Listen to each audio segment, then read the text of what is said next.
Sir, we are live now, sir.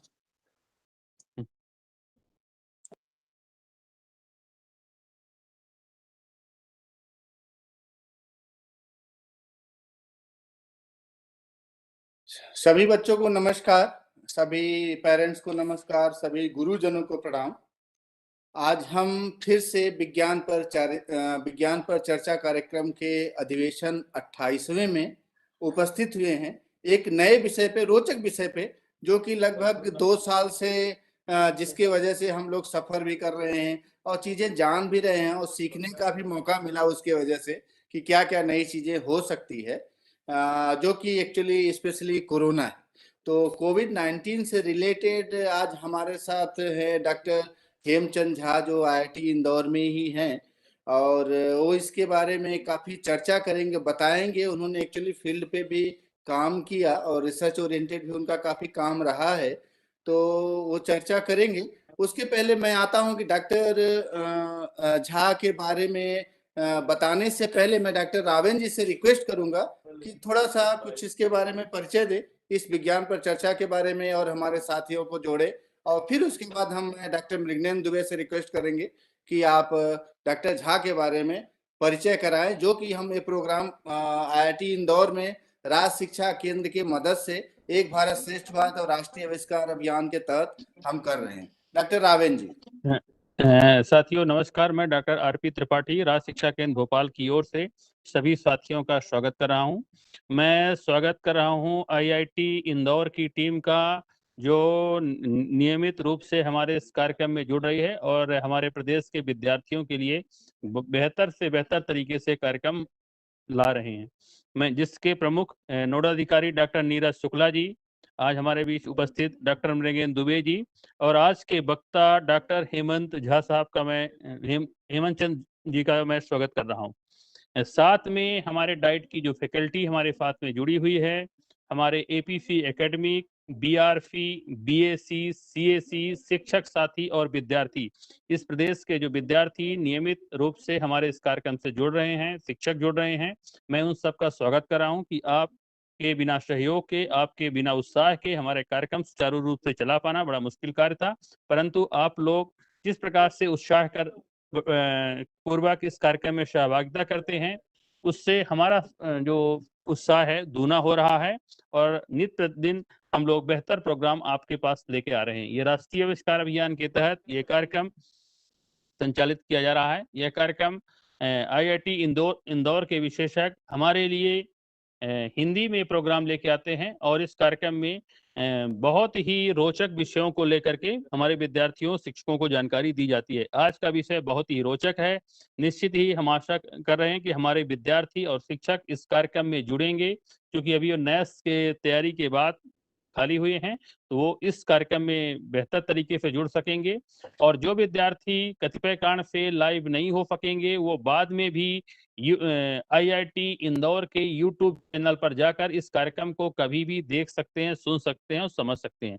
मैं इन्हीं शब्दों के साथ मैं आईआईटी इंदौर के अपने अतिथियों को आगे की कार्रवाई के लिए आमंत्रित करना चाहूंगा। प्लीज। थैंक यू, धन्यवाद Ravan ji. Doctor Mriganayan ji, please doctor Jha के बारे में कुछ परिचय कराएं। परिचय कराने का मकसद हमारा यही है कि हम जान पाए कि हमें क्या पढ़ाई करना चाहिए। हाँ, साइंस में क्या क्या चीजें हैं, क्या पढ़ाई करना चाहिए, कैसे आप आगे प्रोग्रेस कर सकते हैं, कैसे आप नौकरी पा सकते हैं, कैसे अपने गांव का, अपने जिला का, अपने देश का नाम रोशन कर सकते हैं। डॉक्टर मृगनयन जी। धन्यवाद प्रोफेसर नीरज शुक्ला जी। तो सभी को मेरा नमस्कार। जैसा कि आप लोग जानते हैं, आज विज्ञान पर चर्चा का 28वां अधिवेशन है और आज बहुत ही रोचक, बहुत ही महत्वपूर्ण विषय पर हम लोग चर्चा करने वाले हैं, विषाणु जनित रोग कोविड-19। कोविड-19 जैसा कि आप लोग जानते हैं, कोविड-19 महामारी पूरे विश्व के लिए चुनौती बनी हुई है। तो आज हमारे साथ विषाणु जनित रोगों के एक्सपर्ट प्रोफेसर हेमचंद झा जी उपस्थित हैं। आपका स्वागत है प्रोफेसर झा जी। आइए आज के वक्ता के बारे में आपका परिचय करवाते हैं। प्रोफेसर झा जी स्नातक की उपाधि राजस्थान विश्वविद्यालय जयपुर से प्राप्त की। उसके बाद प्रस्नातक school of biochemistry Devi Ahilya विश्वविद्यालय इंदौर से किया। उसके बाद आपने CSIR UGC net JRF qualify किया है। जैसा कि हम लोग बताते आ रहे हैं कि JRF जो होता है एक तरह की फेलोशिप होती है जो शोध कार्य के लिए दिया जाता है। इस फेलोशिप को लेके आपने PhD 2010 में department of microbiology tissue culture national institute of pathology जो कि ICMR का इंस्टीट्यूट है, न्यू दिल्ली में है, वहाँ पे आपने शोध कार्य किया। उसके बाद आपको डिग्री जो है Birla institute of technology Pilani Rajasthan से मिली। PhD कंप्लीट करने के बाद आप post doctoral fellowship post doctoral experience के लिए आप USA मूव कर गए। USA में आपने माइक्रोबायोलॉजी विभाग यूनिवर्सिटी ऑफ पेंसिल्वेनिया से लगभग 5 साल पोस्ट डॉक्टरल एक्सपीरियंस प्राप्त किया। 2016 में आपको भारत सरकार द्वारा रामानुजम फेलोशिप अवार्ड दिया गया। इस फेलोशिप के साथ मैं यहाँ पे बता देना चाहता हूँ कि रामानुजम फेलोशिप बहुत ही सिलेक्टेड लोगों को दिया जाता है, शोध कार्य के लिए जाता है जिनका शोध कार्य बहुत ही अच्छा होता है, तो गवर्नमेंट ऑफ इंडिया उनको सेलेक्ट करती है और उनको देती है। तो इस फेलोशिप के साथ आप जो है अपना इंडिपेंडेंट रिसर्च करियर, इंडिपेंडेंट शोध कार्य IIT इंदौर में शुरू किया। उसके बाद 2017 में आप असिस्टेंट प्रोफेसर IIT इंदौर में यहीं पर ज्वाइन कर लिया और बहुत सारे देशों की यात्रा की है आप शोध कार्य से संबंधित। USA, ऑस्ट्रेलिया, फ्रांस इत्यादि देशों की यात्रा किया। आइए थोड़ा सा प्रोफेसर झा के रिसर्च अनुसंधान के बारे में प्रकाश डालते हैं। तो डॉक्टर झा जो है 2016 में रामानुजम फेलोशिप के साथ एक रिसर्च लैब यहाँ पे इस्टेब्लिश किया IIT इंदौर में। तब से जो है आप ज्वलंत जैविक पहलुओं पर शोध कार्य कर रहे हैं और हमेशा ही चर्चा में रहते हैं। उन्होंने हाल ही में SARS-CoV-2 संक्रमण से संबंधित विभिन्न रहस्यों को खोजा, रिसर्च किया और लोगों को बताया, जैसे कि गैस्ट्रिक संक्रमण, न्यूरोलॉजिकल परिवर्तन, उच्च रक्तचाप, मधुमेह जैसी अन्य सहवर्ती बीमारियां शामिल हैं। आपने अब तक कुल 81 शोध पत्र प्रस्तुत किए। आप जो है डिफरेंट सोसाइटीज के मेंबर भी हैं, जैसे American society of microbiology, American society, American chemical society.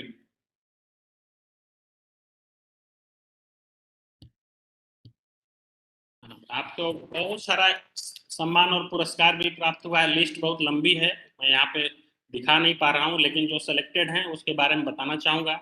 जैसा बताया कि 2016 में गवर्नमेंट ऑफ इंडिया भारत सरकार से रामानुजम फेलोशिप मिला, रामालिंगा स्वामी री एंट्री फेलोशिप है, SRF आपको सीनियर रिसर्च फेलोशिप मिला ICMR से इत्यादि। और जैसा कि जानते हैं शोध कार्य करने के लिए बहुत सारे पैसों की जरूरत पड़ती है, तो आपको भारत सरकार द्वारा बहुत सारे फंडिंग भी मिली हुई है। जैसे कि CSIR से आपको 20 लाख का प्रोजेक्ट मिला, फिर भारत सरकार का एक शाखा department of science and technology जहाँ से 35 लाख का प्रोजेक्ट मिला, फिर DST से आपको 32 लाख का प्रोजेक्ट मिला हुआ है शोध कार्य के लिए। तो प्रोफेसर झा हमेशा अपना जो है रिसर्च का बहुत ही क्वालिटी करते हैं, जिसकी वजह से चर्चा में भी रहते हैं। प्रिंट मीडिया, इलेक्ट्रॉनिक मीडिया में हमेशा जो है आते रहते हैं। मिनिस्ट्री भी इनके कार्य से प्रभावित रहती है। अब जैसा देख सकते हैं इधर की हमारे जो एजुकेशन मिनिस्टर थे रमेश पोखरियाल जी, इन्होंने ट्वीट किया था इनके काम के बारे में। यही नहीं, प्रोफेसर झा जो है कोविड महामारी में जब लोग घरों में थे तो प्रोफेसर झा जो है इस दौरान, महामारी के दौरान विभिन्न अस्पतालों में रात दिन काम किए और लोगों को प्रशिक्षण भी दिया। जो भी सहायता हो सकती थी किया, इंस्ट्रूमेंट देना और कैसे जो है टेस्टिंग करना है, ये सब प्रशिक्षण दिया है। डॉक्टर झा ये भी पता लगाया कि कोरोना वायरस 5005 से अधिक रूपों के धारण कर चुका है और निरंतर अपना रूप बदलता जा रहा है। इन्होंने ये भी दावा किया कि बीमारी के सालों के बाद कोरोना वायरस किसी के दिमाग पर बुरा असर भी डाल सकता है। तो ढेर सारे इससे संबंधित ढेर सारे इनके शोध पत्र प्रस्तुत हुए हैं रिसेंटली 2 साल में। तो अधिक जानकारी के लिए आप ये सब लिंक पर जा सकते हैं, Google scholar link, Twitter link, IIT Indore का लिंक है, होम पेज इनका है। और आप पर्सनली इनको कांटेक्ट करना चाहते हैं प्रोफेसर झा को, तो आप मेल लिख सकते हैं mjha@iti.ac.in पे। तो इसी संक्षिप्त परिचय के साथ मैं प्रोफेसर झा से निवेदन करूंगा कि अपनी चर्चा आरंभ करें। प्रोफेसर झा। धन्यवाद मेघन दुबे जी, नीरज शुक्ला जी, राघव जी, इस बृहद संस्करण के लिए और प्रस्तुति के लिए। मैं अब अपना स्लाइड शेयर कर रहा हूँ। सब देख पा रहे हैं? जी ठीक है। नमस्ते सभी जनों को, सभी गुरुजनों, विद्यार्थी और उनके अभिभावक। तो आज हम लोग चर्चा करेंगे कोविड-19 की प्रवृत्तियां। जैसा दुबे जी ने और शुक्ला जी ने और राघव जी ने बताया कि ये बीमारी काफी कठिन है हम सब के लिए, लेकिन इसके बारे में समझना भी बहुत जरूरी है। और जैसा दुबे जी ने भी उल्लेख किया कि यह अपना रूप में बदलता रहता है, तो उसके हिसाब से जो दवाइयां हैं और जो तरीके हैं उस पर भी हमें सोचने और समझने की जरूरत है। और ऐसा नहीं है कि यह पहली बार हुआ है। इस तरह की जो इसको डिजीज आउटब्रेक बोलते हैं, बीमारी का जो है सो संक्रमण है, यह पहले भी हुआ था। जैसे 100 साल पहले भी ऐसा हुआ था। इसी के वर्ग के जो प्रजाति है वायरस के विषाणु के, पहले भी 1900 ईस्वी में भी आए थे। इस साल 2000 के शुरुआत में भी 2002 2003 में भी एक आया था, फिर 2006-07 में भी आया, और फिर अभी 2019 में तो अभी चल ही रहा है, जो कि अभी तक मतलब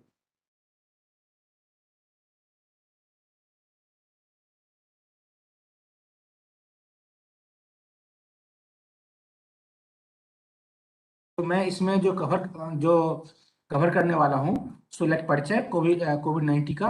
कोविड-19 की जांच कैसे हो रही है।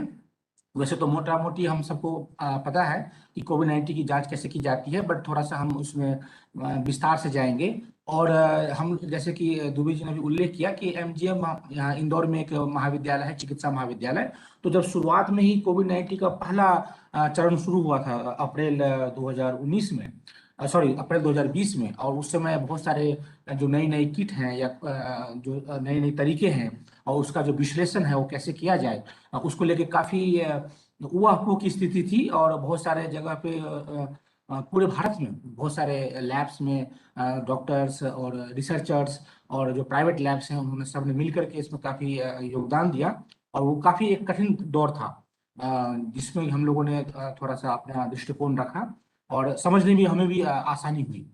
फिर जन महामारी और जन आपदा से संबंधित क्या आंकड़े क्या हैं और हम लोग का दृष्टिकोण क्या है, और जैसा कि बताया अभी दुबे जी ने कि कैसे अनुवांशिक परिवर्तन अपना रूप बदल रहा है वायरस, और क्यों बदल रहा है, तो थोड़ा सा उसके बारे में भी बताना चाहेंगे कि एक्चुअल ये जो बदलते हैं रूप उसका मतलब क्या है, और यह पहली बार हो रहा है या पहले भी ऐसा होता आया है। फिर उपचार क्या क्या है, और इसके टीकाकरण के ऐसे तो हम सभी करीब करीब पहला या दूसरा चरण भी ले ही चुके हैं, और हो सकता है कि अगले साल फिर से बूस्टर डोज या फिर कुछ लेना पड़े। बट वो सब क्या है और इसके क्या महत्वपूर्ण महत्व है वो उसके बारे में बात करेंगे। और फिर जो हम लोग यहाँ पर शोध कार्य कर रहे हैं उसके बारे में थोड़ा सा बताऊंगा। तो परिचय जैसे कि हम सब जानते हैं कि 11 मार्च 2020 को, मैं इसमें पॉइंटर ऑन कर, 11 मार्च 2020 को पहली बार WHO जो है वर्ल्ड हेल्थ ऑर्गेनाइजेशन, उसने इसको महामारी घोषित किया। संभवतः यह थोड़ा सा देर से हुआ, बट फिर से और यदि शायद पहले होता तो पहले चरण में जो नुकसान हुआ था बहुत सारे देशों में, और जो जो यात्राएं हैं एक देश से दूसरे देश के अंदर, वो यदि थोड़ा और पहले रोक दिया गया होता तो शायद स्थिति थोड़ी सी और बेहतर हो सकती थी कुछ और देशों में। लेकिन ठीक है, 11 मार्च 2020 को इसकी घोषणा की गई जब उनके पास सारे सब तरह के साक्ष्य आए कि नहीं अब तो ये एक विशेष जगह का बीमारी नहीं होकर के ये जो है ये संक्रमण बहुत सारे देशों में फैलने की संभावना हो गई है। फिर इस बीमारी का नाम जो है severe acute respiratory syndrome virus है हिंदी में, तो इसको SARS-CoV-2 बोलते हैं। ये कोविड-2 है, सार्स को भी, या उसको जैसे वर्म भी बोल सकते हैं आप, वो पहले भी हुआ है, 2006-7 में भी आउटब्रेक हुआ था। उस समय हांगकांग और चाइना के कुछ रीजन, या फिर आप मिडिल ईस्ट के कुछ रीजन में उस समय भी ये आया था। इस समय ये जो सार्स कोवी 2 है, इसके जीनोम में कुछ नई चीजें आ रही हैं, खास करके जो इस एक प्रोटीन है इसका, इसके बारे में हम लोग काफी बातें करते हैं, स्पाइक प्रोटीन। आप इस पिक्चर से देख सकते हैं सार्स कोवी 2 है, और ये स्पाइक प्रोटीन देख रहे हैं बाहर। मुख्यतः जो जितनी भी ये चेंजेज, जो बदलाव है वायरस के आनुवंशिक चीजों में, वो इसी में प्रोटीन में हो रही है। हम लोगों ने थोड़ा सा इसको देखा है, जैसे कि जनवरी 2020 से जुलाई 2020 तक में ही जितने चेंजेज हुए, उसमें सबसे ज्यादा करीब करीब 5000 जो है प्रोटीन की जो यूनिट होती है एमिनो एसिड, उसमें चेंजेस केवल स्पाइक प्रोटीन में ही हुए। और इसकी वजह से इतने सारे जो नए नए, जिसको हम लोग आजकल वेरिएंट बोलते हैं, चाहे जैसे यूके वेरिएंट है, या ब्राजील वेरिएंट है, या साउथ अफ्रीका वेरिएंट है, वो सब मुख्यतः इस स्पाइक प्रोटीन में ही बदलाव के कारण हुए, पहली बात। दूसरी बात, हम सब बताते हैं कि हमें बार बार हाथ धोना चाहिए, अपना मुंह नाक हाथ कम से कम छुएं यदि कहीं बाहर छू रहे हैं तो, और हाथ बार बार धोते रहना चाहिए या सैनिटाइज करना चाहिए। उसका प्रमुख जो है कारण है, वो यह है कि ऐसे जैसे देख पा रहे हैं कि ये जो वायरस है, ये इसके बाहरी परत पे यह स्पाइक प्रोटीन है, और यह मुख्यतः लिपिड और वसा, जिसको हम बोल सकते हैं लिपिड इंग्लिश में, और वसा हम बोलते हैं हिंदी में, उससे बना हुआ है।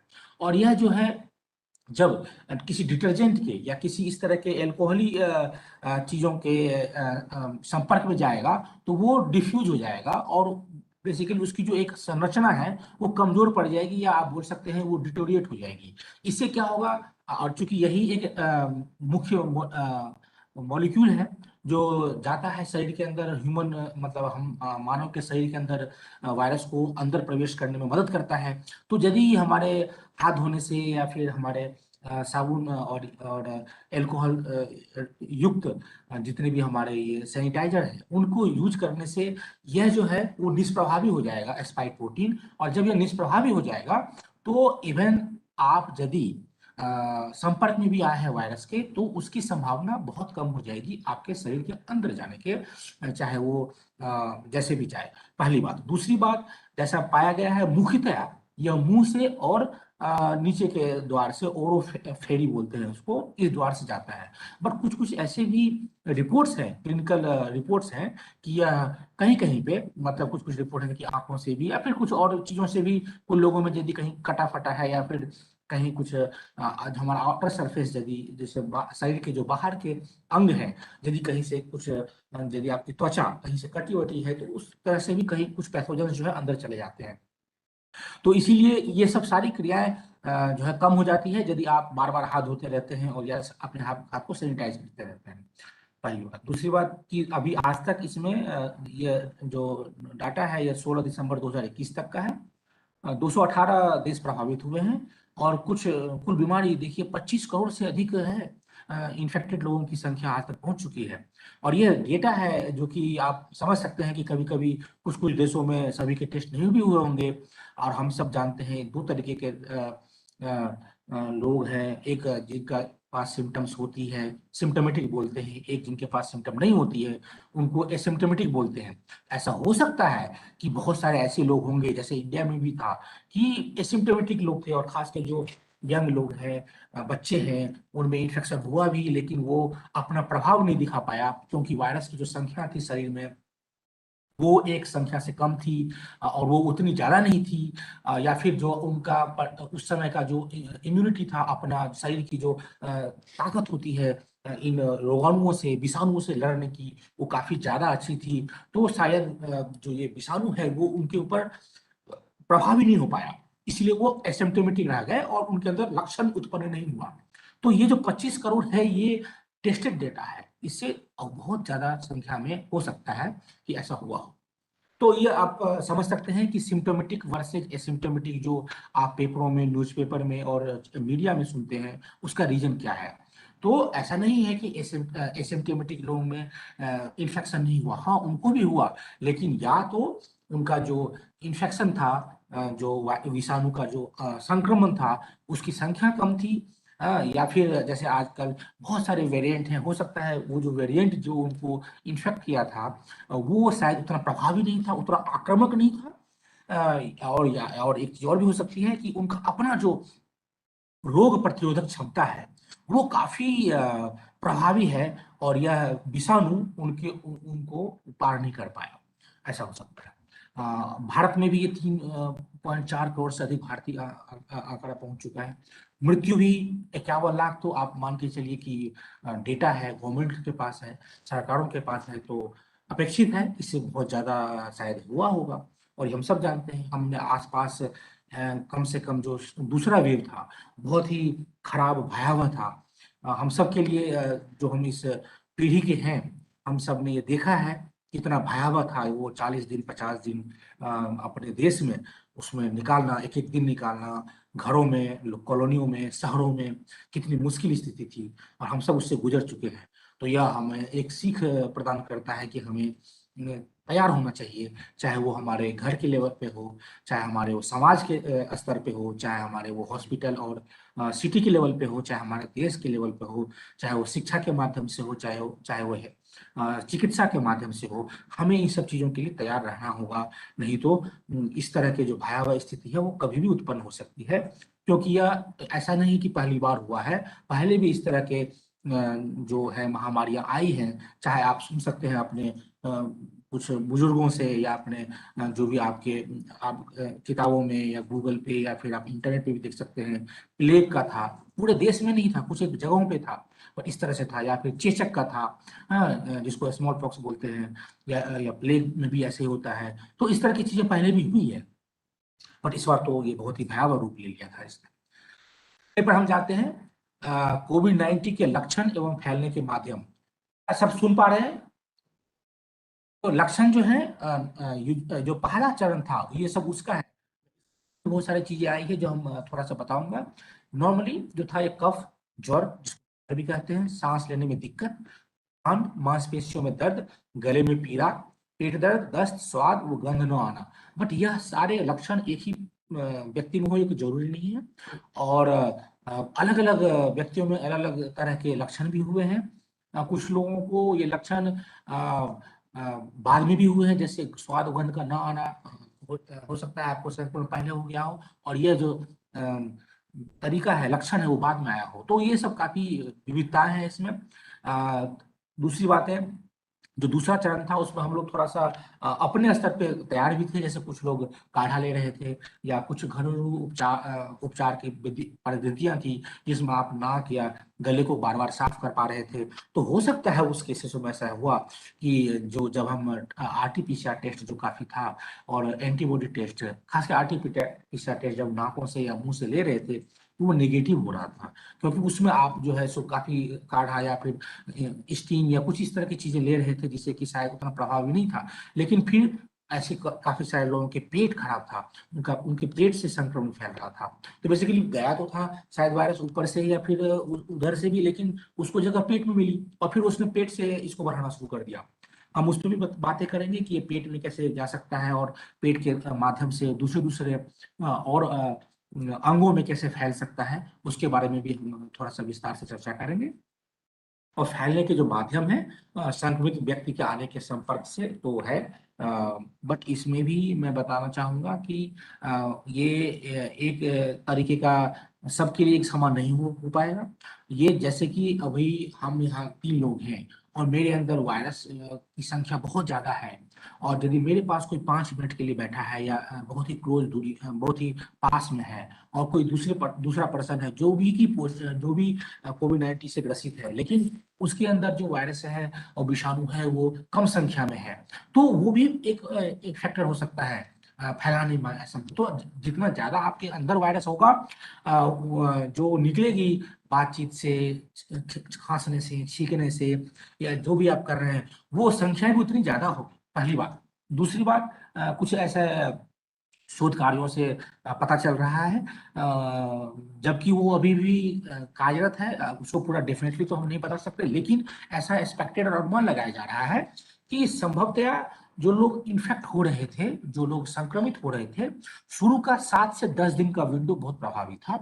वो जो पास कर रहे थे संक्रमण है दूसरों को, वो शुरू के 7 से 10 दिन में ही ज्यादा हो रहा था। उसके बाद उस पर्सन के जो और सारी जो लक्षण है उनके शरीर के अंदर, फेफड़े में और भी दूसरे दूसरे अंगों में वो जा रहा था। तो मतलब मैं ये बताना चाहता हूँ कि जैसे एक पर्सन है, उसका विंडो है मान के चलिए 2 वीक का। यूजुअली ऐसा था कि आप नॉर्मली 10 दिन में लोग जो 90% से ज्यादा लोग आप समझ सकते हैं कि वो 10 दिन में क्योर हो जा रहे थे, पॉजिटिव से नेगेटिव हो जा रहे थे। तो फिर भी हम यदि मान के चले 14 डेज या 15 डेज का मान के चले विंडो, तो शुरू का जो 7 दिन है, जिसमें कि शायद शुरू के कुछ दिनों में आपको शंका है कि ये मुझे है कि नहीं है, पहली बात। दूसरी बात की टेस्ट का रिपोर्ट आने में भी कहीं कहीं पर 1 दिन 2 दिन 3 दिन लग जा रहा था। तो बेसिकली लेकिन वो पीरियड देखा गया है कि वही पीरियड सबसे महत्वपूर्ण था संक्रमण फैलने में। और ज्यादातर लोगों से जो संक्रमण है उसी 7 दिन में फैलता था। और जो बाद का 7 दिन है, जब आपने दवाइयां लेना शुरू कर दी या फिर और भी तरह चीजें, वो वायरस आपके शरीर को दूसरे अंगों में जा रहा है, उस समय जो संक्रमण है एक व्यक्ति से दूसरे व्यक्ति में, वो अनुपातिक थोड़ा कम था। तो इसीलिए ऐसे जो चीजें हैं, जो कि आप कोई एक पर्सन पॉजिटिव है या नहीं है, उसका डेफिनेट चीज कि यदि वो विंडो पे है कि हाँ वो शायद हो भी सकता है, नहीं भी हो सकता है, तो उसका जो आइसोलेशन बोल रहे थे, होम आइसोलेशन, वो बहुत जरूरी था। कि बाई चांस नहीं है तो बहुत अच्छी बात है, 5-7 दिन के बाद वो अपने आप पूरी तरीके से नेगेटिव होकर के बाहर आ जाएगा। लेकिन बाई चांस यदि हुआ तो उस अफवाह में उसने कितने और लोगों को संक्रमित कर दिया, इसका कोई ठिकाना नहीं है। और यही एक बहुत बड़ा कारक है जो है ना कि हम लोग कितने टेस्टिंग कर रहे हैं, एक जगह नहीं 2-2 बार 3-3 बार टेस्टिंग कर रहे हैं, बहुत सारे प्रिकॉशन भी ले रहे थे, फिर भी कुछ स्प्रेड कुछ जगहों पे रुक नहीं रहा था। उसके ये सब कारण हैं। तो थोड़ा सा और हम लोगों को इस तरह की चीजों में समझने की जरूरत है, क्योंकि हम बहुत जल्दी बच्चे नहीं हैं। और यदि हमें समझ में आता है कब हमारा शरीर थोड़ा सा अस्वस्थ है और कब हम विषाणु या कीटाणुओं से कब प्रभावित हो रहे हैं, तो सबसे अच्छा तरीका है अपने आप को थोड़े दिन के लिए अपने घरों में भी और कहीं और जगह पे अपने आप को बचा के रखना, बजाय इसके कि हम उस चीज को ना बताएं और देखें कि देखते हैं क्या होता है, या मुझे तो नहीं हुआ होगा ऐसा। इन सब चीजों से काफी नुकसान है। ऐसे हमें नुकसान है, हमारे परिवार को नुकसान है, हमारे आसपास के लोगों को नुकसान है। और ये चेन है, क्योंकि आज की जो दुनिया है वो बहुत फास्ट चलती है, मूव करती है, लोग बहुत सारे जगह जाते हैं। तो एक एक आदमी ऐसा, कुछ पेपर आप देखेंगे, न्यूज़पेपरों में भी आया, नहीं तो आप देख सकते हैं इंटरनेट के माध्यम से, कि एक एक आदमी ने हजार हजार लोगों को, सैकड़ों लोगों को संक्रमित कर दिया एक पर्सन की वजह से। कभी कभी पूरा गांव, पूरा शहर, अब कभी कभी तो इवन की पूरा राज्य में वेव आ गया। तो यह सब भी बातें हुई है कहीं कहीं पे। तो हमें सीखने की और समझने की जरूरत है, क्योंकि इंटरनेट के आने से हम काफी प्रभावी, हमारा जो संचार माध्यम है बहुत प्रभावी हो गया है। तो हमें ये सब चीजें थोड़ी सी ध्यान देने की जरूरत है। तो अब है बातें हैं कि फैलने का माध्यम, तो यह संक्रमित व्यक्ति के संपर्क में आने से, खांसने छींकने से। तो मास्क वाली जो बात है वो बहुत जरूरी है। खास के जब हम जब हमें कुछ है तो हम जब लगाते हैं और सामने वाला भी लगाता है। लेकिन यदि सामने वाला लगाता है और हम नहीं लगाते और हम छींक रहे हैं, खांस रहे हैं, तो काफी दुष्परिणाम है इसके। तो जो ऐसी जगहों पे खांसना छींकना, तो मास्क लगाना बहुत जरूरी है, उसमें भी सही तरीके का मास्क। और वो भी केवल मास्क लगाना नहीं है, सही मास्क लगाना है। मतलब एक ही मास्क है और उसको रोज वही पहन रहे हैं, साफ सफाई नहीं है, उसकी लाइनें निकल चुकी है। मुझे आजकल कहीं कहीं हम लोग देखते हैं ऐसा, तो वो तो नुकसानदायक है। ऐसे मास्क से तो अच्छा है कि मतलब आपको पता है कि मास्क नहीं है, यदि मास्क लगाएं तो मास्क लगाएं, उसकी एक प्रॉपर्टी होती है, उसका एक कारक होता है, कितने उसमें छिद्र हैं, छिद्र कितना बड़ा है, बहुत सारी चीजें हैं। तो कृपा करके जब मास्क लगाएं तो उसके ख्याल रखें, और वो तब तक ही पहने जब तक वो पहनने लायक है। उसके बाद उसका पहनने से तो और नुकसान ही है, जैसे कि और चीजों में आप देख सकते हैं। तो वातावरण में मौजूद संक्रमित छोटी छोटी बूंदों से, अभी मैं अगर मैं जाऊंगा, ये एक स्लाइड है, थोड़ा सा साइंटिफिक है, बट इसको मैं बहुत सरल शब्दों में बताना चाहता हूँ कि वातावरण भी प्रभावी है, जैसे कि तापमान, नमी, ये दो फैक्टर भी एसोसिएटेड, जिसको कि हिंदी में बोलते हैं कि संलग्न है। ऑल दो मतलब कि हम बता सकते हैं कि जबकि ये अभी इस पे बहुत सारे प्रयोग होने चाहिए और भी रहे हैं। तो एक थ्योरी हम नहीं बता सकते, एक ऐसा संरचना नहीं दे सकते कि नहीं ऐसा ही होता है, बट ऐसा अनुमान लगाया गया है और इस तरह की बातें काफी सारे प्रयोग चल रहे हैं कि एक जो रेंज है तापमान का और एक जो रेंज है ह्यूमिडिटी की, वो अभी काफी प्रभावी है इस वायरस को फैलने में। तो यदि आप अपने देश का ही देख लें फैलाव, तो जो कुछ रीजन है उसमें कुछ महीने हैं वो काफी प्रभावी होता है। अभी अच्छी बात है, हम बहुत सारे जगहों पे फर्स्ट डोज और सेकेंड डोज हम ले चुके हैं।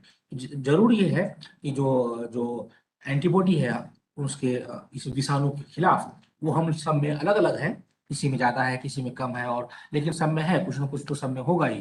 तो शायद ये पैटर्न अब उतना प्रभावी तरह से न दिखे, जो अच्छी बात होगी। लेकिन ये मान के चलिए कि इन सब का भी प्रभाव होता है, क्योंकि ये जो विषाणु है इसको आना तो शरीर के अंदर ही है, और फिर वो शरीर के अंदर आकर के कब अपना काम बहुत ज्यादा तेजी से बहुत अच्छे प्रभावी से करेगा, वह तो वातावरण पे भी थोड़ा सा निर्भर करता ही है। जो दाएं साइड में बी लिखा हुआ है और उसके अंदर जो है बेसिकली यहाँ पे ये दिखाया गया है कि ये वायरस इतना प्रभावी क्यों है, ये ऐसा फैल क्यों रहा है। तो बेसिकली हम लोगों ने यहाँ ये देखा है, ये एक रिव्यू प्रकाशित हुआ था, हो चुका है प्रकाशित, इसमें तो दिखाया गया है कि सबमिटेड, लेकिन प्रकाशित हो चुका है 6-7 महीना पहले ही। तो उसमें हमने ये देखा कि 4 जो है हमारे शरीर के, इंग्लिश में इसको रिसेप्टर बोलते हैं, आप बोलिए कि उनको जो विषाणु हैं उनको उनको आकर्षण करने वाले या फिर उनको मतलब उनको उनका रास्ता बनाने वाले शरीर के अंदर और अलग अलग अंगों के अंदर, वो है, आपने काफी सुना होगा, ACE2 कर बोलते हैं इसको, या टीम RSS2 बोलते हैं उसको, या न्यूट्रोफिलिन बोलते हैं उसको, या इंटेग्रिन। ये 4 ऐसे रिसेप्टर्स हैं हमारे शरीर में जो संभवतया सभी में तो नहीं लेकिन बहुत सारे अंगों में पाया जाता है, और जिसकी वजह से ये वायरस यदि एक बार चला गया हमारे शरीर के अंदर, तो उसको ज्यादा कुछ करने की जरूरत ही नहीं थी। क्यों? क्योंकि उसको स्वागत करने वाले, उसको आप बोल सकते हैं कि फैसिलिटेट करने वाले, उसको आगे बढ़ाने वाले हमारे शरीर के ही ये ये रिसेप्टर्स हैं, पहली बात। दूसरी बात मैं यहाँ पर बताना चाहूंगा आपको कि वायरस जो है वह हमारे बाद नहीं आया है, पहले वायरस ही था इस संसार में, और उसके बाद बैक्टीरिया आया, मतलब विषाणु पहले आया फिर कीटाणु आया, हम लोग बहुत बाद में आए हैं। तो हमारा जो शरीर है जो हम देख रहे हैं, एक अनुमान के हिसाब से ऐसा बोला जाता है, इसका जो छोटा सा यूनिट है, सबसे छोटा उसको बोलते हैं सेल, कोशिका। तो यदि हमारे शरीर में आप इससे समझ लीजिए कि एक कोशिका है तो उस पे 10 कीटाणु हैं हमारे शरीर में, और उसके ऊपर एक हमारे शरीर का कोशिका 10, उस पे कीटाणु, उस पे 100 वायरस है। तो हमारा जो शरीर है, आप यदि इसको वैज्ञानिक टर्म मतलब बोलेंगे तो बोलेंगे, जो जीनोम है उसका जो ऑर्गेनाइजेशन है, वो ऑलरेडी उसमें बहुत सारे इंसर्शन और डिलीशन है कीटाणु और विषाणु के। तो इसीलिए ये बहुत ही स्मार्ट है, और इनको जब ये आते हैं हमारे साइड में तो इनको वेलकम करने वाले बहुत सारे लोग मिल जाते हैं। अटैक करने वाले भी मिलते हैं जो हमारे रोग प्रतिरोधक क्षमता वाले होता है, लेकिन ऐसा नहीं है कि ये पूरा फॉरेन मॉलिक्यूल है। ये कंफ्यूज कर देते हैं, ये भ्रमित कर देते हैं हमारे जो हमारा रोग प्रतिरोधक क्षमता है, इनको बोलते हैं ये तो हमारे ही आदमी है। तो इस तरह की भी इनकी प्रॉपर्टी होती है, इस तरह का भी इनकी जो है सो है, तभी तो ये सर्वाइव करते हैं, तभी तो ये हमारे अंदर आकर के और बीमारियां कर जाते हैं। अदरवाइज तो आप देखिए हमारे जो शरीर है काफी वेल मैनर्ड है, बहुत ही अच्छे से सब कुछ बना हुआ है ढांचा, फिर भी ये लोग आकर के अपना काम करते हैं और हमें परेशान करते हैं। तो उसका उसका उसकी वजह है इन SARS-CoV-2 में जो है वो ये 4 मुख्यतया है, और भी हैं बट ये 4 अभी तक है। अभी हम अगले पे जाते हैं।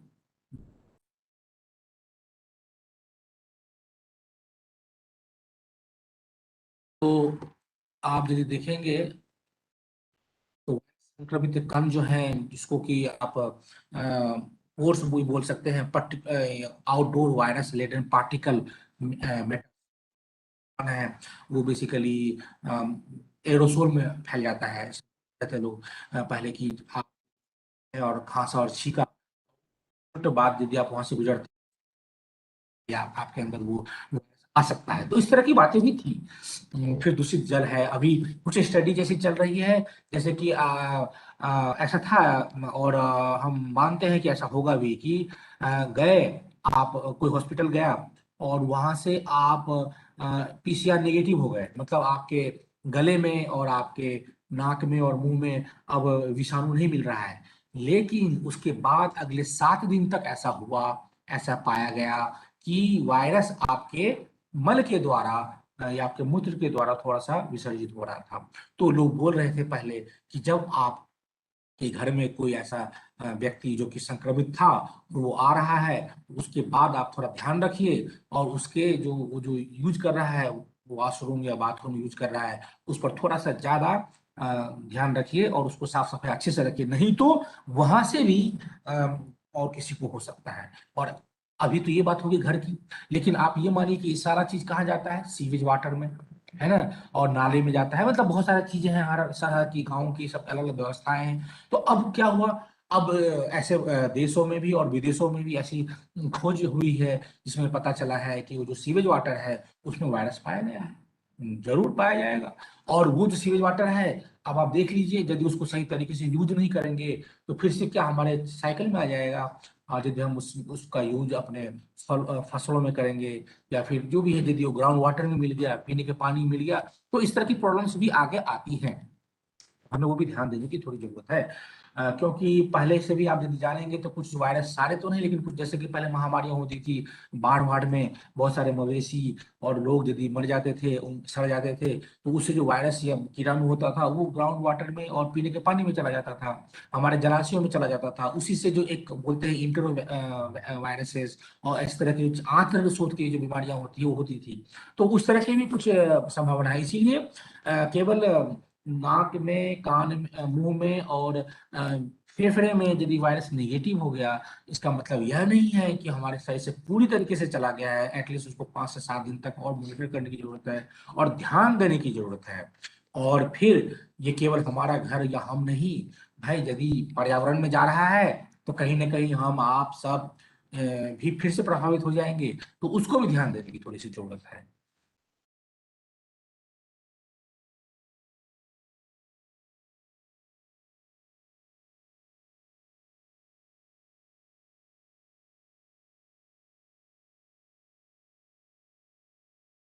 कोविड-19 की जांच, कुछ टेस्ट थे, वैसे तो हम सब में से कि 2 तरीके से मुख्य होता था।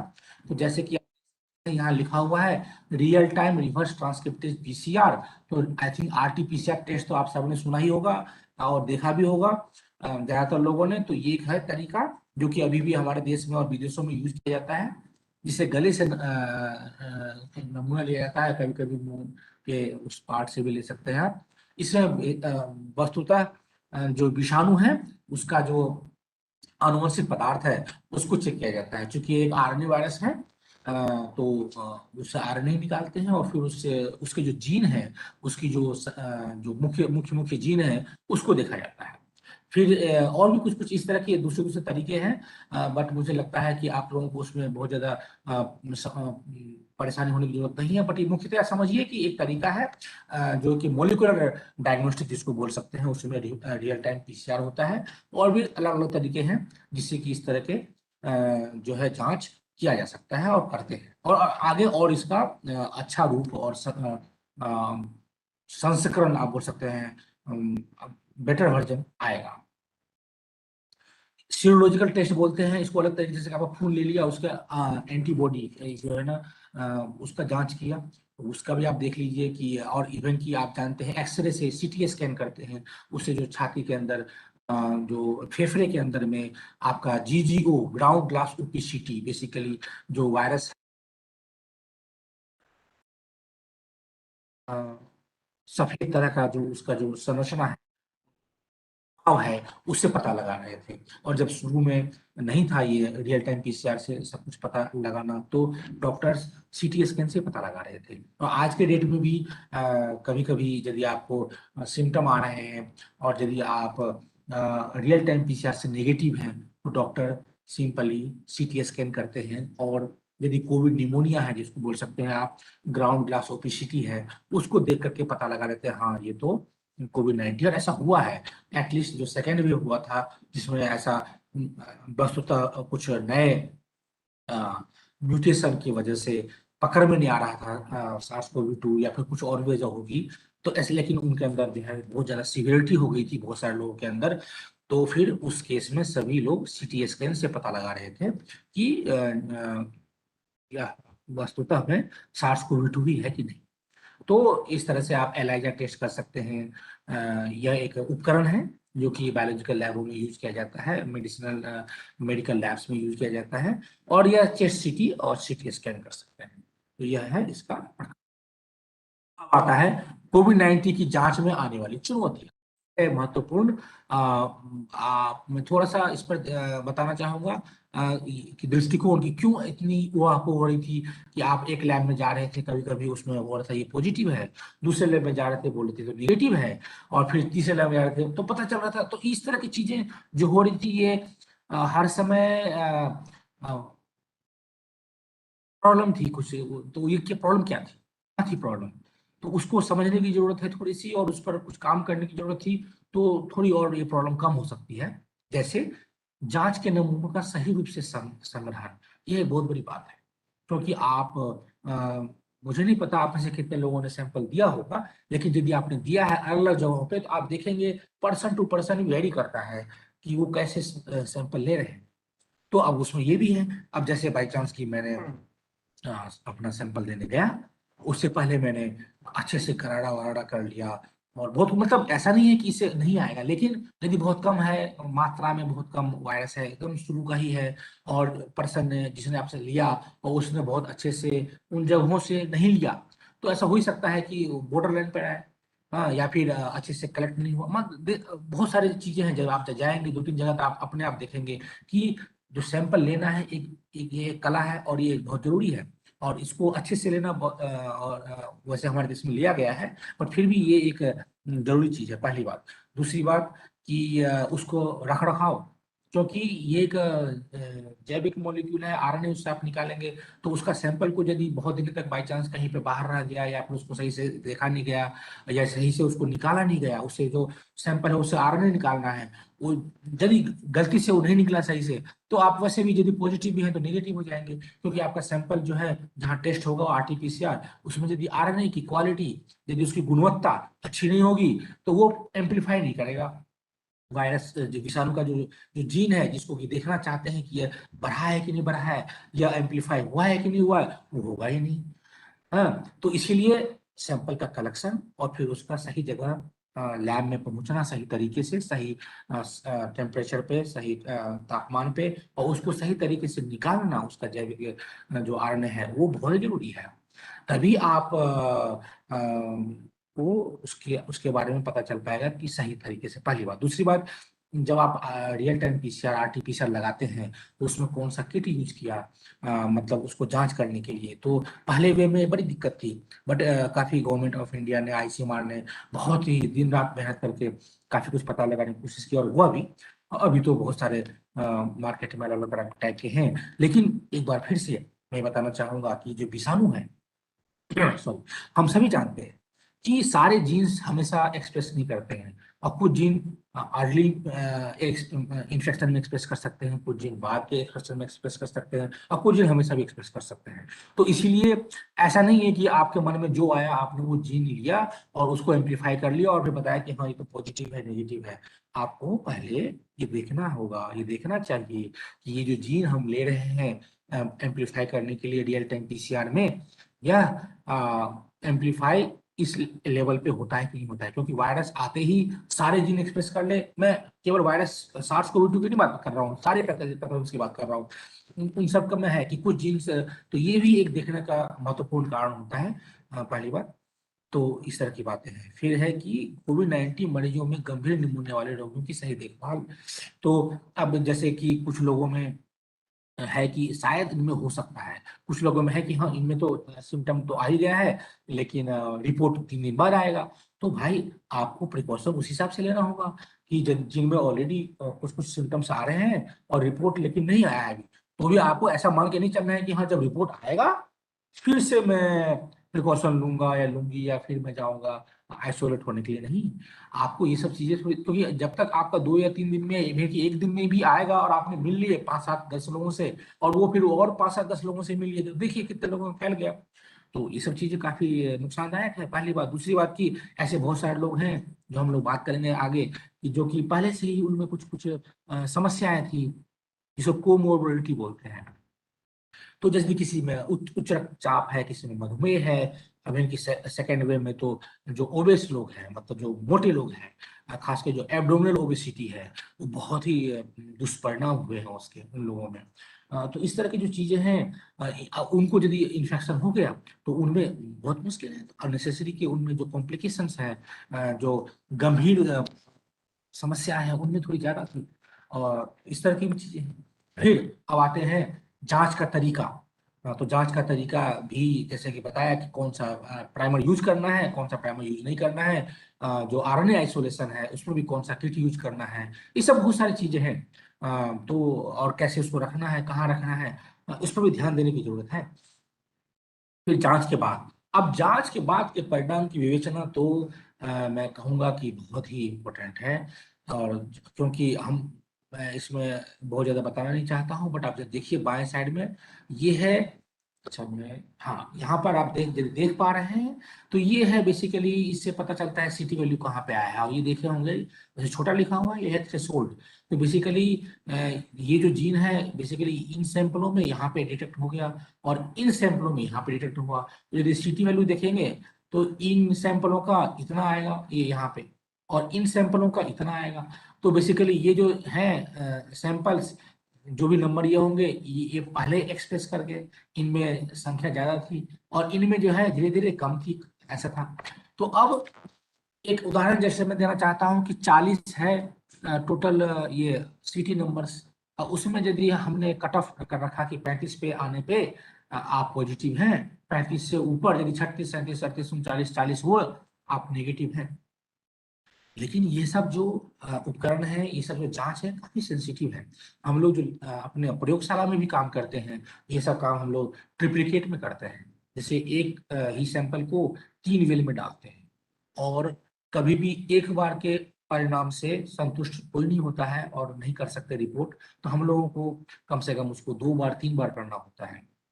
यहाँ पे एक समस्या है, इतनी बड़ी जनसंख्या है और इतने सारे, इतना प्रेशर भी बहुत ज्यादा है, रिसोर्सेज भी लिमिटेड है। तो यह एक समस्या थी थोड़ी सी।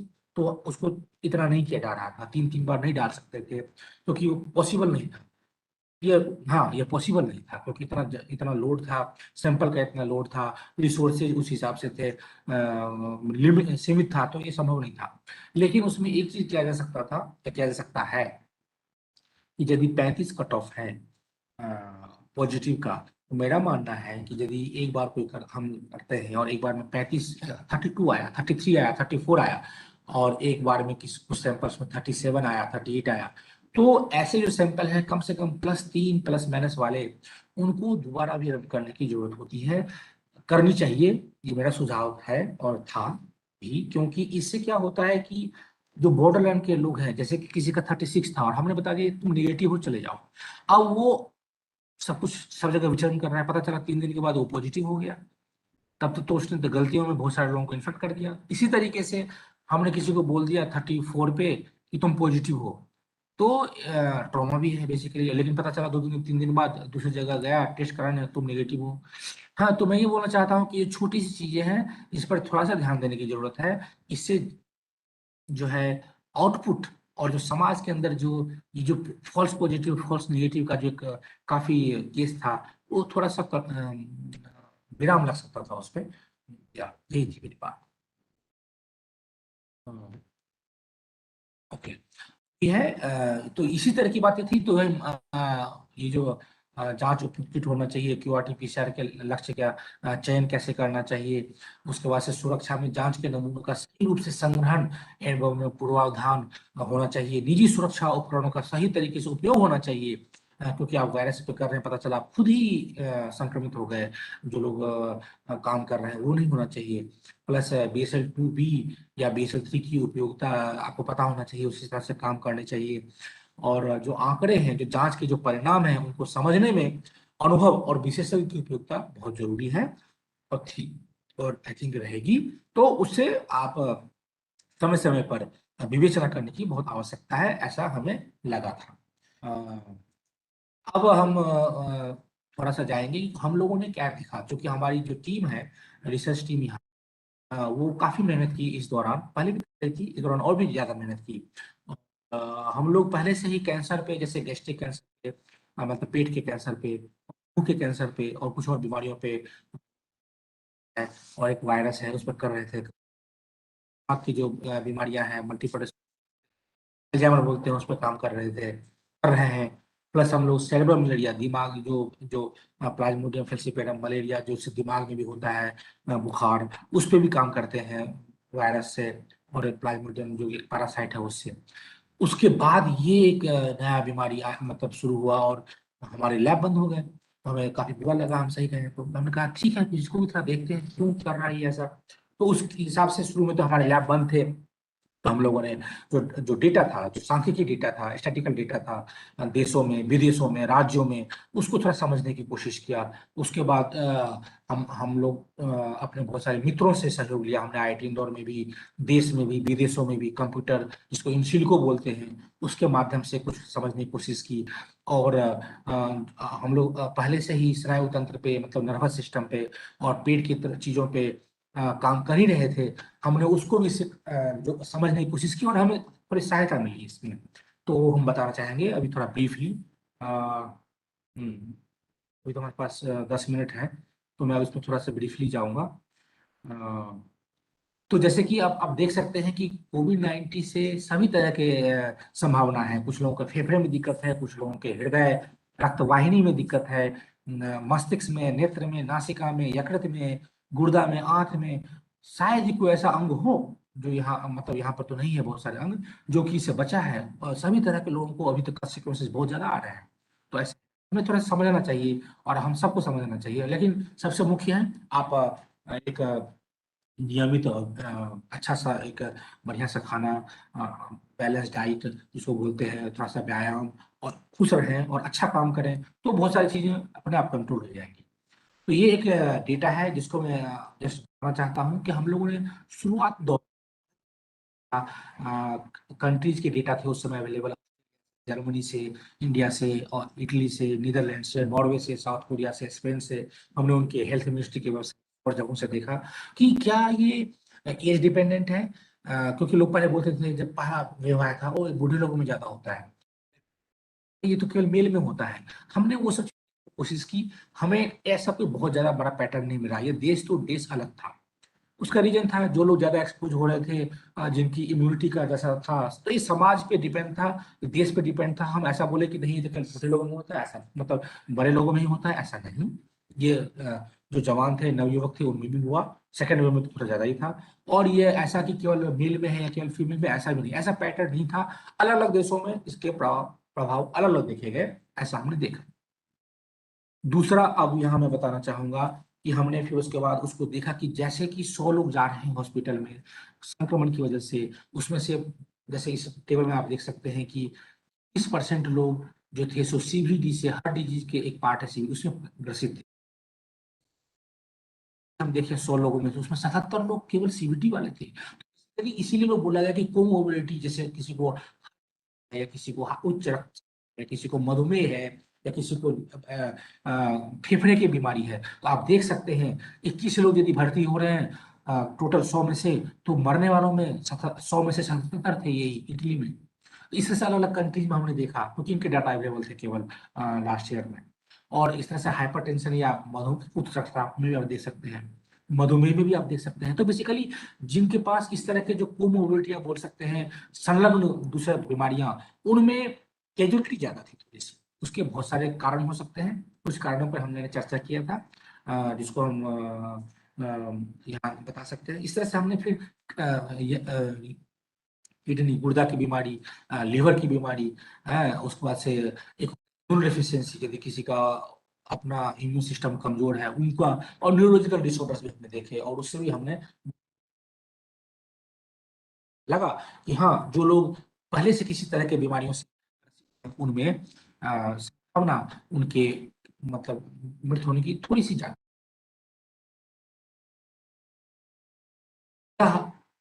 म्यूटेशन के बारे में हम लोग काफी सारे बात है, बट ये डेटा तो पहले वेव का है, उस समय ही शुरू हो गया था।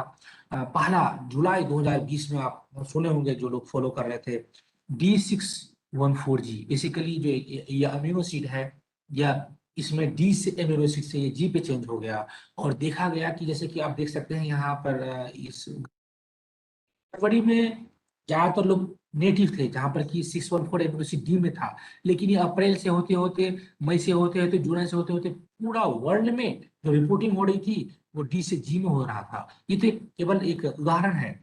इस तरह से आपने देखा कि अभी डेल्टा है या फिर डेल्टा प्लस भी आ गया, अल्फा था, मतलब बहुत सारी चीजें इस तरह से चेंज हो रही है, सर्कुलेट होती है। तो इस तरह की चीजें भी हमने अध्ययन करने की कोशिश की। तो इस तरह से चेंज होता है, बट ये चेंज होता है तो इससे क्या होता है? ये एक टेबल है जिस पर मैं फिलहाल अभी नहीं जाना चाहूंगा। अभी यहाँ पर जस्ट थोड़ा सा बताना चाहता हूँ कि जो SARS-CoV-2 है जिसकी हम बात कर रहे हैं, उसके 4 प्रोटीन, जिसे यहाँ पे 3 E protein, M protein, S protein. S protein मतलब स्पाइक प्रोटीन, और इसका जो ये देखिए कितने सारे म्यूटेशन हुए हैं इसमें, 5000 से ज्यादा अमीनो एसिड का चेंज हुआ था। इसीलिए इतना जल्दी जल्दी जो हो रहा है चेंजेस जो हो रहे हैं आनुवंशिक चीजों में। और इवेंट की आप बात करेंगे, यदि कोई न्यूज़पेपर आप फॉलो करते हैं तो आप देखेंगे कि जो न्यूट्रलाइजेशन कैपेसिटी है वैक्सीन की, जो कि सबसे पहले खेप में आई थी, धीरे धीरे कम हो रही है, वो होगी ही, क्योंकि जब वायरस अपना स्वरूप इतना जल्दी जल्दी बदल रहा है, और हमने जो एंटीडोट काइंड ऑफ जो हमने वैक्सीन बनाया, वो बनाया था सबसे शुरू वाले को लेकर के, और इसलिए अब उसको चेंज करने की जरूरत है, और शायद चेंज हो भी रहा है। अभी समाज में जो आ रहे हैं नए नए वैक्सीन आ रहे हैं, नए नए बूस्टर डोज आएंगे, वो नए प्रतिरूप को लेकर के, वायरस के नए प्रतिरूप को लेकर के बनाया जाएगा, और बना रहे हैं, तभी वो ज्यादा प्रभावी होगा। नहीं तो दिन ब दिन यदि हम उसी को लेते रहेंगे जो पहली बार था, पहली बार बनाया गया होगा, तो धीरे धीरे उसका जो क्षमता है वो कम होती चली जाएगी, क्योंकि ये वायरस बहुत ज्यादा अपना रूप बदलता रहता है। हम अभी नहीं जाना चाहेंगे। यह एक हमने संरचना बनाया था कि वायरस कैसे अंदर जाता है। तो मोटा मोटी हमने देखा कि वायरस एक तरीके से नहीं, वायरस 4 तरीके से शरीर के अंदर जाता है। हाँ, तो आप डिटेल में नहीं जाकर के हम यही बता सकते हैं कि 4 मुख्य मुख्य पाथ थे इसके, द्वार थे उसके, जिसमें क्लेरेथिन मेडिएटेड बोल सकते हैं, लेवलिन मेडिएटेड बोल सकते हैं, इंटीग्रिन मेडिएटेड बोल सकते हैं, और एक है इसका स्टाइलेशन मेडिएटेड हाईजैकिंग जाता है। और ये आप जो देख रहे हैं बायोमोलिक्यूल्स हैं, ये सारे हमारे शरीर के अपने पार्ट है। कैसे ये एक दूसरे, ये जो है वायरस अंदर जाने के बाद इसका उपयोग करता है, और फिर अल्टीमेटली ये जो संक्रमण है उसको बढ़ाता है।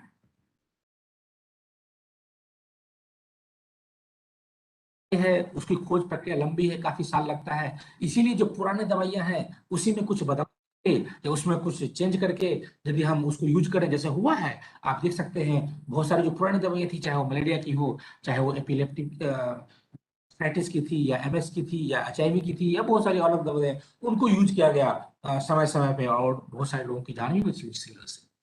तो ये था मामला। इसको भी हम लोगों ने समझने की कोशिश की, थोड़ा सा है बना हुआ कि कौन कौन सी दवाइयां जो यूज किया गया है, जैसे आप नाम सुन सकते हैं यहाँ पे, रेमडेसिविर का, रेमडेसिविर का, क्लोरोक्विन का, हाइड्रोक्सीक्लोरोक्विन का।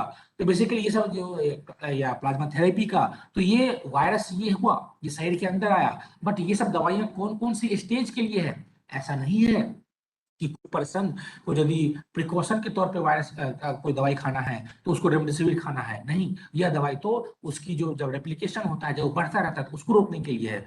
तो जब शुरू में आपको अपने आप को करना है कि आप कहीं भीड़ पे जा रहे हैं, आपको लग रहा है कि शायद हो सकता है इन्फेक्शन आज भी तुरंत हुआ, तो उस तरह में अलग दवाइयां होती है। लेकिन जब आपको इन्फेक्शन हो गया, कंफर्म है, कुछ दिन शुरू के कुछ दिनों तक, तो उसके लिए कुछ अलग दवाइयां हैं। तो इसीलिए हर दवाई अपने मन से नहीं खानी चाहिए, हमें डॉक्टर के पास जानी चाहिए। और अभी बहुत सारी चीजों के बारे में ऑलरेडी पता है लोगों को कि कौन सी दवाई कब एक्ट करती है, कब फायदा देता है। इसीलिए दवाइयां अपने मन से नहीं खा के हमें जरूर डॉक्टर का परामर्श लेना चाहिए, तभी खाना चाहिए। सारी दवाई हर स्टेज के लिए नहीं है, और ये सब बीमारियों में होता है। यह कुछ चीजें हैं कि हम लोगों ने इसमें जो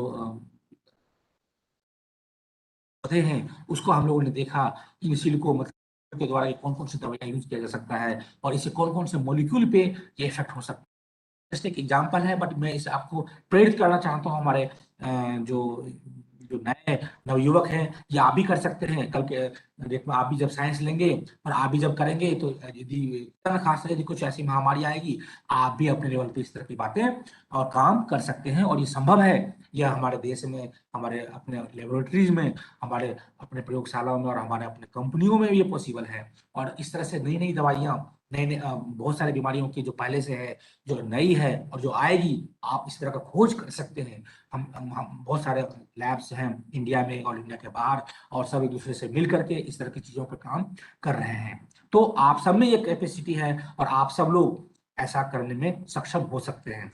तो उसके लिए बस एक सही और एक सही रास्ते की जरूरत है, और हमारा विश्वास है कि आप सब उस रास्ते पे कोशिश करेंगे तो जरूर सफल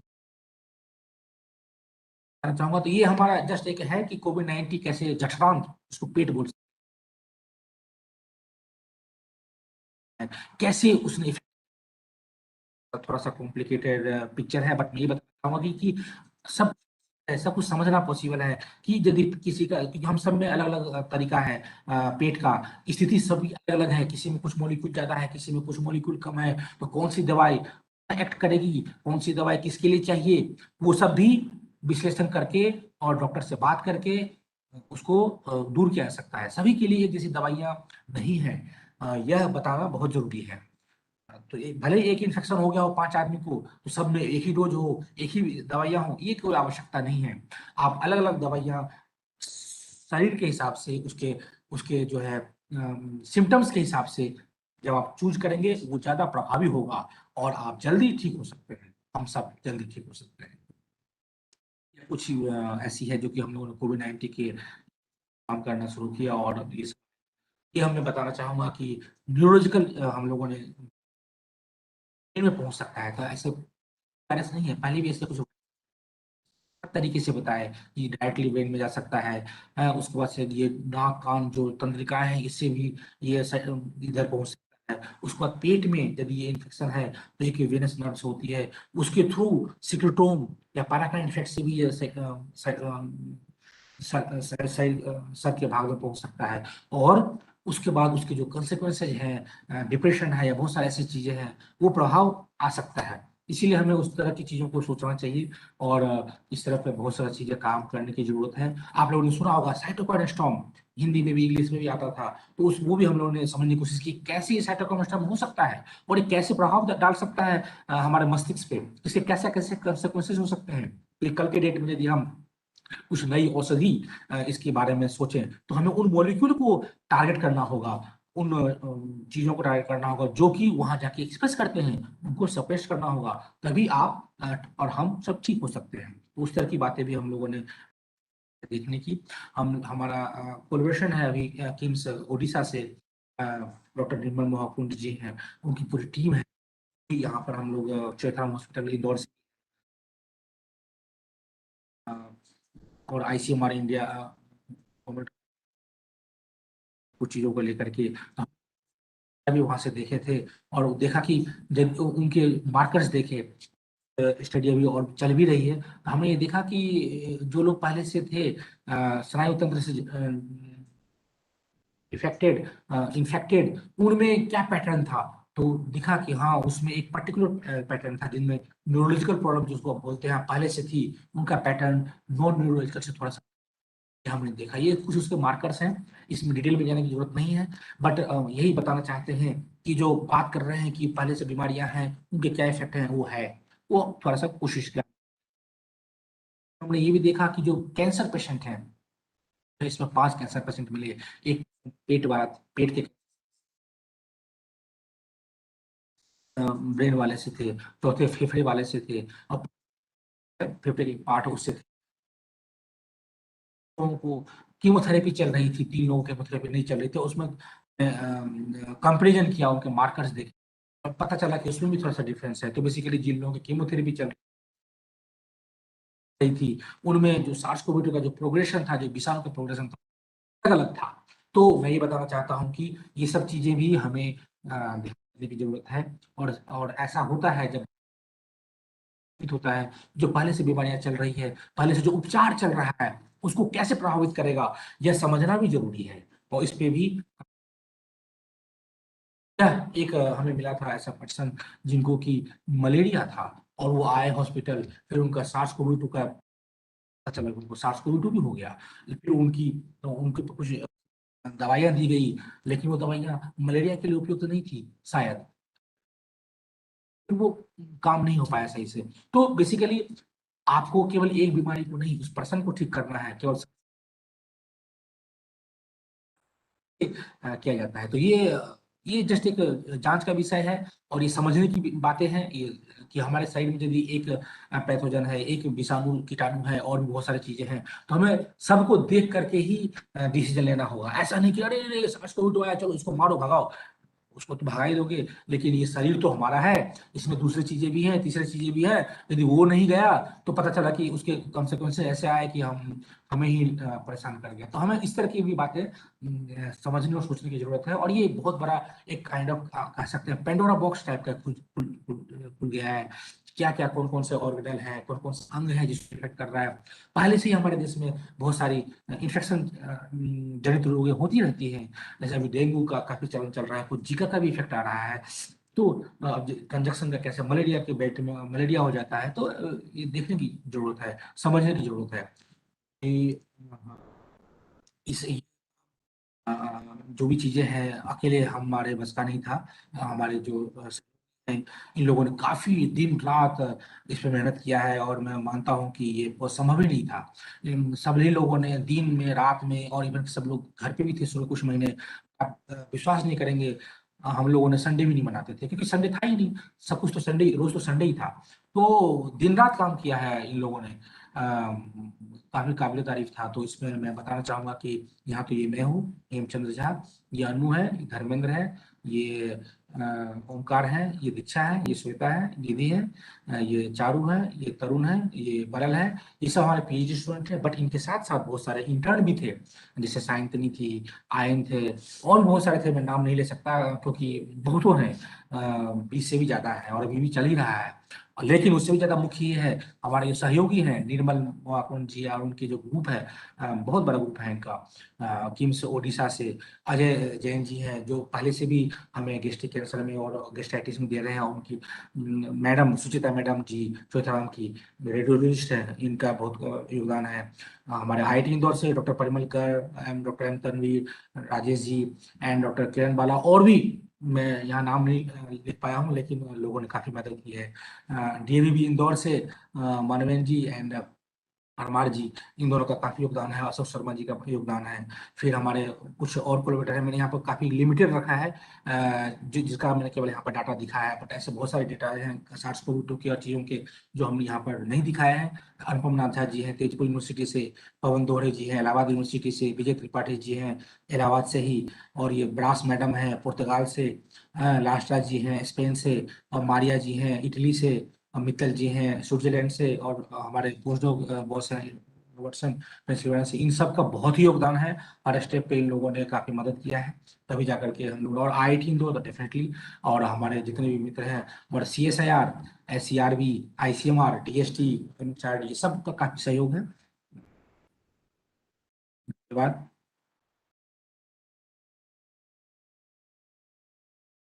बहुत बहुत धन्यवाद प्रोफेसर झा जी, आपने बहुत अच्छी तरीके से चीज़ों को बताया, और उसके बाद हमें रियलाइज कराया कि आप कोरोना पीरियड में, हम लोग तो चलिए घर पे भी थे लेकिन आप जाके लोगों के साथ देखा, और उसके बाद अपना सहयोग दिया, जिसके वजह से रिसर्च प्रोग्रेस भी कर रहा है।